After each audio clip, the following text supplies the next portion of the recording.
Hello and welcome to PUCL's 2025 PUCL Draft League Season 9 with me, GigaSaurusGames. And this is actually going to be a new style video for this channel, I believe, because this is actually a after-action report of a replay of my first match in the tournament, which was against EgotisticalElekid. And you can see that this is the roster that I have drafted over here. The special roster rules for this year, much like last season where there's required types, is required in Pokedex colors. So you need to have one Pokemon of every color on your roster at least, and you must bring at least one color every week. For the first 4 weeks, I am in the green pod, and my only green Pokemon is Flapple, which is definitely the Pokemon that was sort of the filler on the roster, so it's kind of my worst color, probably followed by brown with Hitmontop.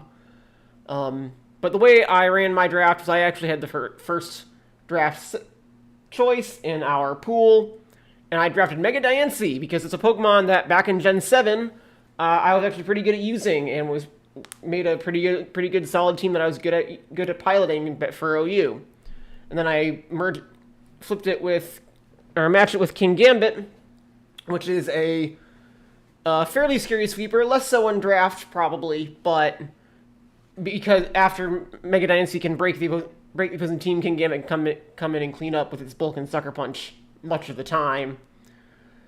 And then Sandy Shocks and then my Terra Captains are Sandy Shocks and Flapple, so I at least get to bring a Terra Captain every week. As well as Sandy Shocks, because one time I was playing OU and I got swept by a Terra Ice speed booster Sandy Shocks, and the fact that Sandy Shocks can be a Terra Captain made me think it would be a good match for my team because I saw how effective good Terra Captains were last season and for other people. Cinderace and Corviknight round out the main crew, with Rotom-Mow and Swampert as support members, and Ribombee and Hitmontop as the last. Flapple as the last filler members of the roster to get the full 10 colors. There we go. Here we go. As you can see from this planning doc here, this is what. So here's my roster as I was describing a minute ago, and here is the roster that EgotisticalElekid has.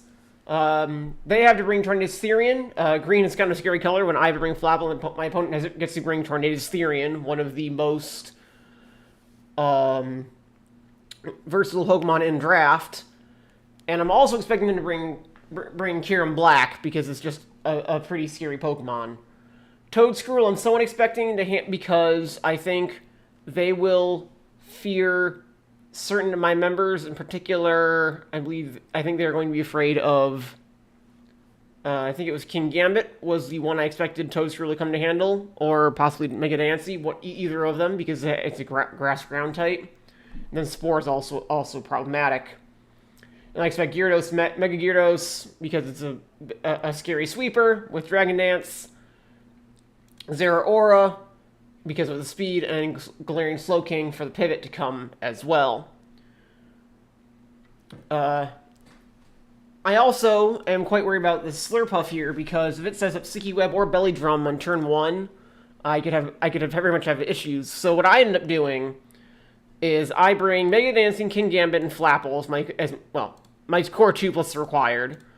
I'm also bringing Corviknight to handle Crustle and Slurpuff, and also be a pivot and Defogger, because it turns out it doesn't get Stealth Rocks, unlike what I thought time when I put this doc together. And I thought about bringing Rotom-Mow, but ended up switching it for Sandy Shocks at the last minute for the extra speed. Along with, I marked Choice Scarf for my Cinderace in my doc here, but actually I am bringing non-Scarfed Taunt, so I can lead Cinderace into potential Slurpuff and prevent Sticky Web or Belly Drum on setup. Looking at the team, Terra steals Sandy Shocks, 1 or 2 KOs everything on the team except for Toedscruel. So I think my plan going in is, once Toedscruel is gone, or if it doesn't come, immediately go into Sandy Shocks and try to break the opposing team, as long as I'm not worried about a setup sweeper to block with Cinderace.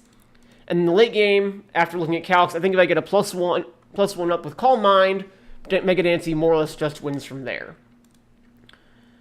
And you can see, then you can see here is the replay here with the teams that I brought, as well as the team that Elekid brought. And you can see that I ended up being somewhat mostly correct in that Kyurem Black came, I knew Tornadus was coming, I expected Mega Gyarados and Zeraora, and as well as Galarian Slowking.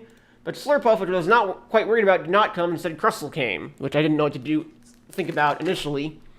But as I said, my belief was Sandy Shocks could do at least, if not sweep breaking, as soon as Toedscruel was gone. So I immediately will end up choosing to lead with my Sandy Shocks here, as you can see.